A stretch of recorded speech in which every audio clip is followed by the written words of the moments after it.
Danes je z nami gospa Lina Sevšek, doktorica medicine, specialistka nevrologije iz Splošne bolnišnice Celje. Bolniki z multiplo sklerozo smo se v zadnjem času srečali z informacijami o povezavi virusa Epstein-Barr z multiplo sklerozo. Nam lahko prosim poveste kaj več o tem? Ja, o povezavah virusov z raznoraznimi avtoimunimi obolenji se že dolgo govori. Znano je namreč, da virusi lahko sprožijo marsikatero avtoimuno obolenje, vključno recimo z sistemskim lupusom, in tudi o povezavi z okužbo z Epstein-Barrovim virusom in multiplo sklerozo se je že vrsto let v bistvu špekuliralo.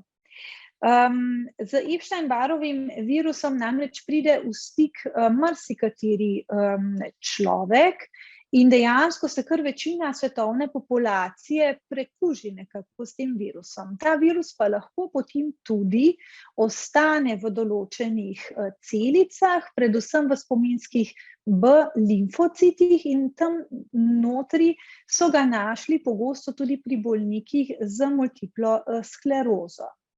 In tudi znano je bilo že v preteklosti, da je pri bolnikih z multiplo sklerozo tveganje za dejansko bilo višje tveganje za pojav multiple skleroze, če so preboleli infekcijsko mononukleozo, torej okužbo z Epstein-Barrovim virusom, ki poteka simptomatsko. Marsikatera okužba poteka pa tako čisto nevede, ko smo še mali otroci, tega niti praktično ne opazimo. Zdaj, ta nedavna študija, ki je bila objavljena v prejšnjem tednu, je v bistvu rezultat dolgoletnega dela strokovnjakov iz Harvarda, ki so pogledali eno veliko število ljudi, dejansko vojakov, ki so služili vojaški rok v 20-letnem obdobju, se pravi med letom 1993 in 2013. In potem so pogledali njihove zdravstvene kartoteke in gledali, koliko teh ljudi je na to zbolelo za multiplo sklerozo, in se osredotočili na te bolnike. In izkazalo se je, da so tisti ljudje, ki so kasneje zboleli za multiplo sklerozo, praktično skoraj vsi, z izjemo enega, dejansko imeli v svoji krvi prisotne znake, da so v preteklosti preboleli okužbo z Epstein-Barrovim virusom.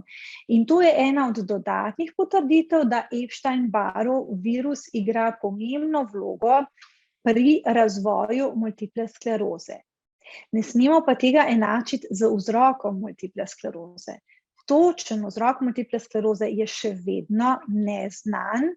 Namreč, kar sem prej že omenila, veliko od nas, čisto običajnih ljudi, pride v stik z Epstein-Barrovim virusom, pa vendarle nikoli v življenju ne zboli za multiplo sklerozo. Torej so vzroki še drugje. Vzroki so lahko v določenih genskih zapisih pri teh ljudeh in pa seveda tudi drugih rečeh, med drugim, kot vemo, tudi s krajem bivanja. Vemo, da se bolezen pogosteje pojavlja pri ljudeh, ki živijo v državah, ki so bolj oddaljene od ekvatorja in podobno. Torej, okužba z Epstein-Barrovim virusom ne pomeni nujno izključno razloga za razvoj multiple skleroze, je pa eden od pomembnih sprožilcev. Kaj to pomeni za bolnike z multiplo sklerozo v prihodnosti? Najverjetneje se bodo raziskave še bolj osredotočale na vlogo Epstein-Barrovega virusa, morda raziskovalo se bo vsekakor, ali je možno takšno bolezen tudi preprečiti. V razvoju so že cepiva, in v bistvu gre za razmišljanje nekako v tej smeri, da morda, če cepimo populacijo otrok v določenem starostnem obdobju, tega danes ne moremo vedeti, seveda bi s tem lahko bistveno zmanjšali verjetno tveganje za multiplo sklerozo v kasnejšem obdobju. Zdaj, vprašanja so še vedno tudi odprta, ali bo še na kakšen drug način moč delovati na to latentno okužbo, kot ji rečemo, z Epstein-Barrovim virusom pri bolnikih, ki že imajo multiplo sklerozo. Zato bomo potrebovali še nadaljnje raziskave in, kot rečeno, še več študij in podatkov. Vsekakor pa tukaj na tem mestu naj povem, da